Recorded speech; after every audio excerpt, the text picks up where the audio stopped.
al cuarto número 1, donde nos encontraremos con Angelica María Tinga. Yeah. Hello, Cindy. Hello, Alexandra. Hola, hola. ¿Cómo están? Hola. ¿Cómo estás? Bien. I introduce you, Angelica. Okay. Angelica María Tinga. Really? Yeah. Okay.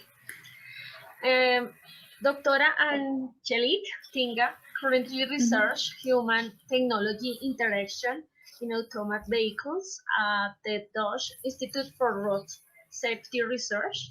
Angelique received her master's degree in cognitive neuroscience from Utrecht University and obtained her PhD at Tilburg University on the thesis assessment of learning through non-invasive neurophysiological measures.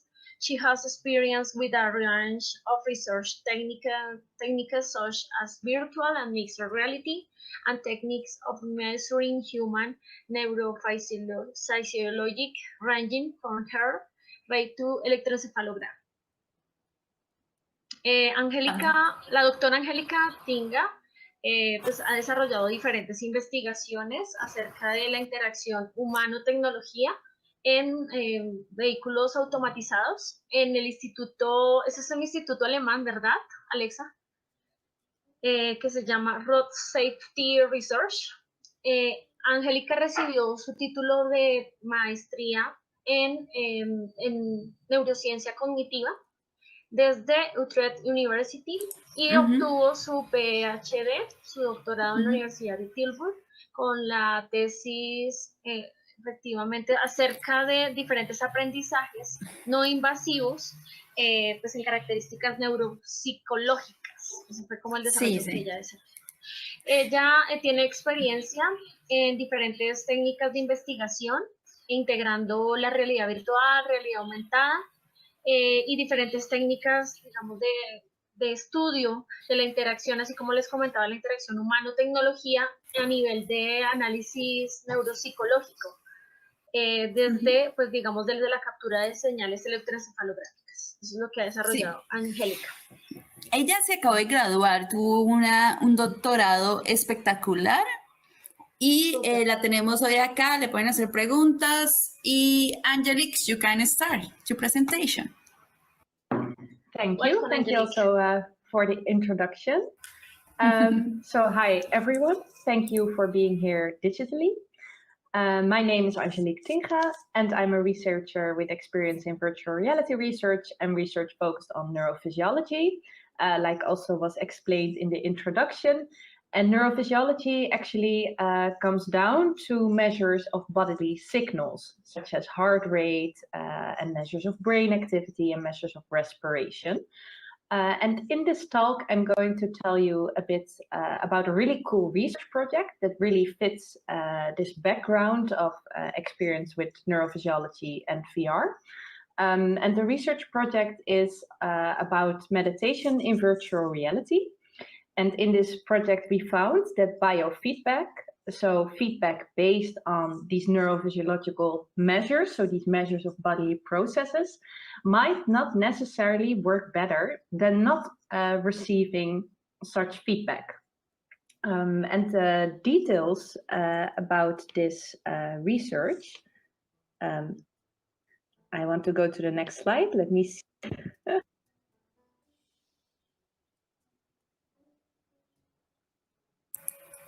Somehow it's not working to go to the next slide. Don't worry. We can fix this problem. Give me a second. You can click in the button 7, no? No? No? Okay. I think I've got it now, actually. Now I can. It presentation works. in TIO and Advanced. Okay, yeah.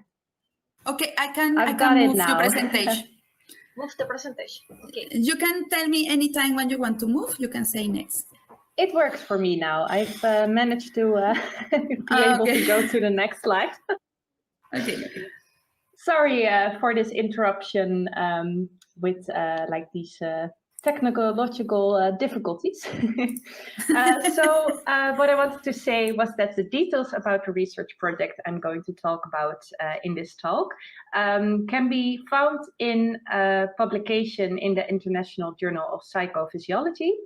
And I'll provide instructions to make sure you'll be able to find this publication at the end of my talk. So you can also read all about it after my talk has finished. So the details about this research, the inspiration for the current research came from an existing application called DeepVR, which has been developed in Nijmegen in the Netherlands.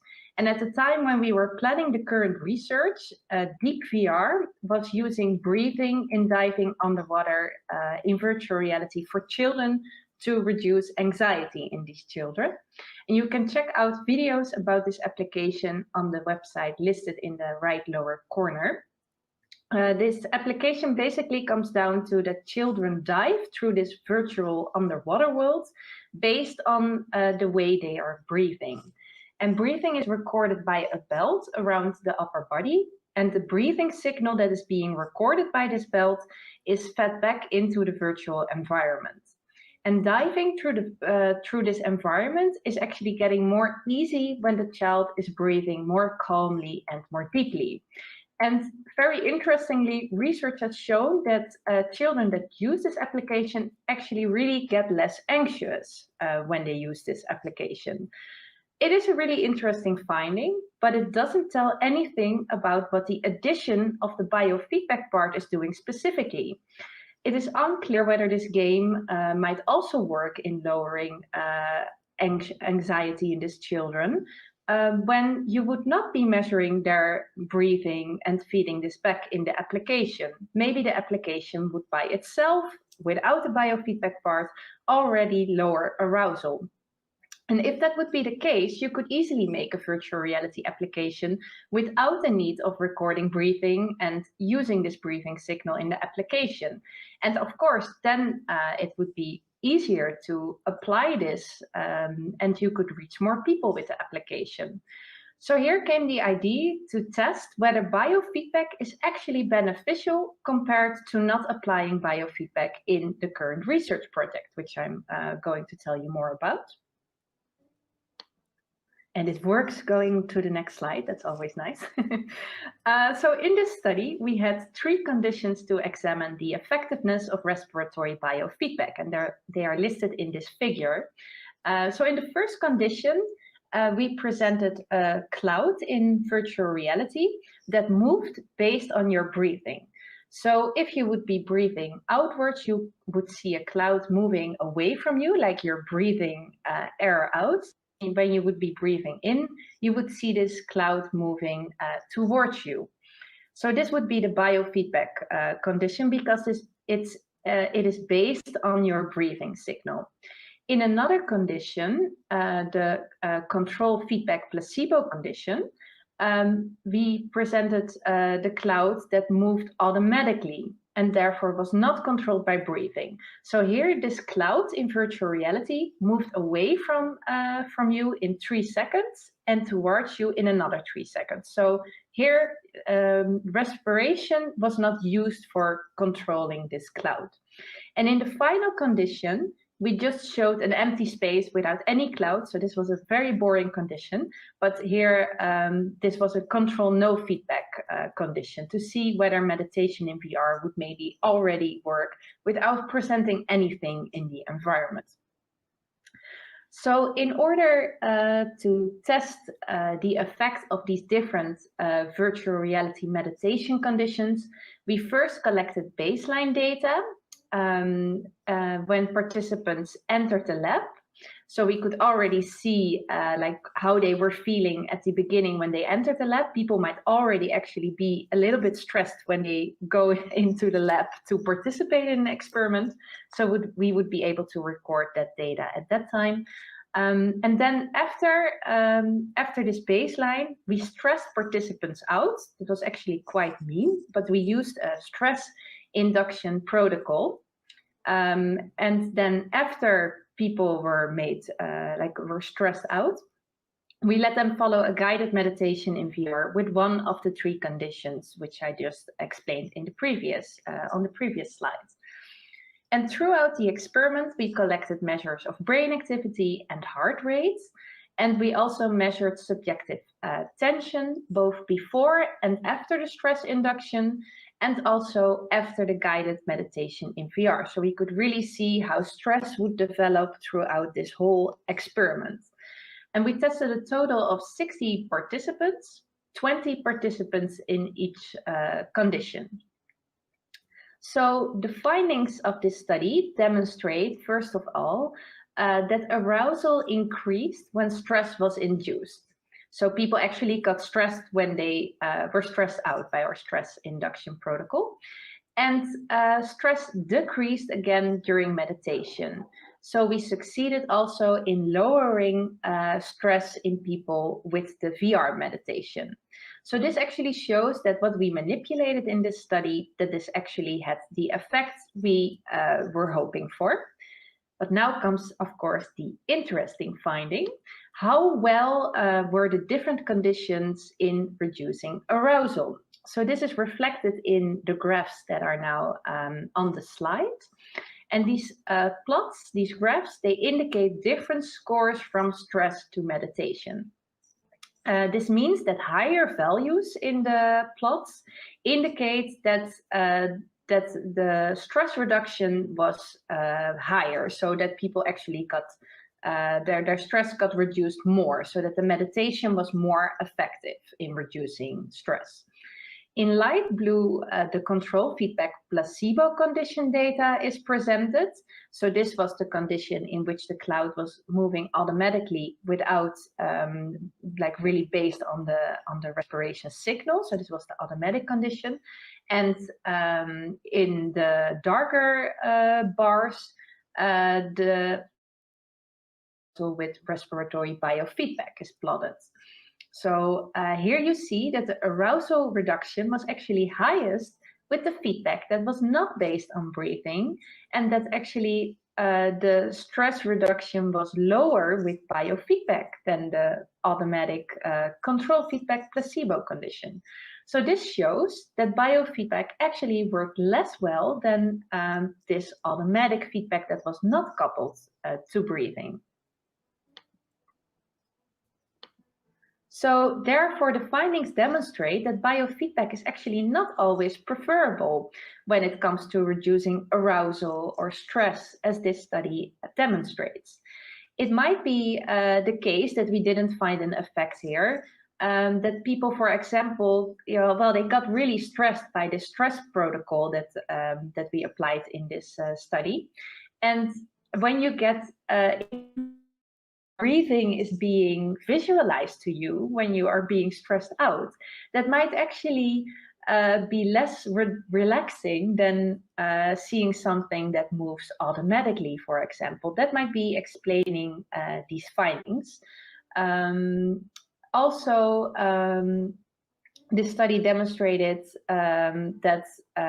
this study indicates that future studies should look at when biofeedback would be effective, because maybe in some cases it can actually be effective to apply biofeedback. But in this case it wasn't, so it is important that future studies should take this into account and examine also what happens when you don't apply biofeedback. Because if you don't have to use biofeedback in a virtual reality application, and you can also use an automatic type of feedback, this makes something like an intervention or a game in VR even more easy to apply. And also you can reach more people because they don't need expensive additional hardware to measure, for example, their breathing signals. So you could actually, in the case of this deep VR application, you could reach more children that could play the game, and in which you could reduce stress. So I think it is important to consider these findings, and I think this is an important line of research to continue. So I would like to thank everyone that made this research possible, and also the partners that provided funding for the research. They are listed here on the slides. And I would also, of course, this conference. It is very nice that we can do this in this way. And thank you all for listening to my story, of course. If you want to get into contact, I've detailed here on the slide where you can reach me. And if you want to know more about the study, you can check out my Twitter account, where I will post a link to the article. The article is open access, so you will have full access to the complete publication.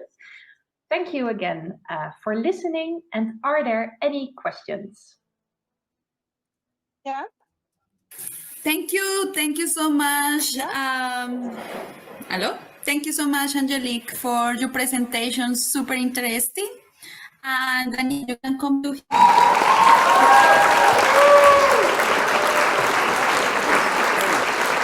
Hello. Then we can make press number 2 the button. Thank you, Angelique, for the presentation. 1, 2, 3.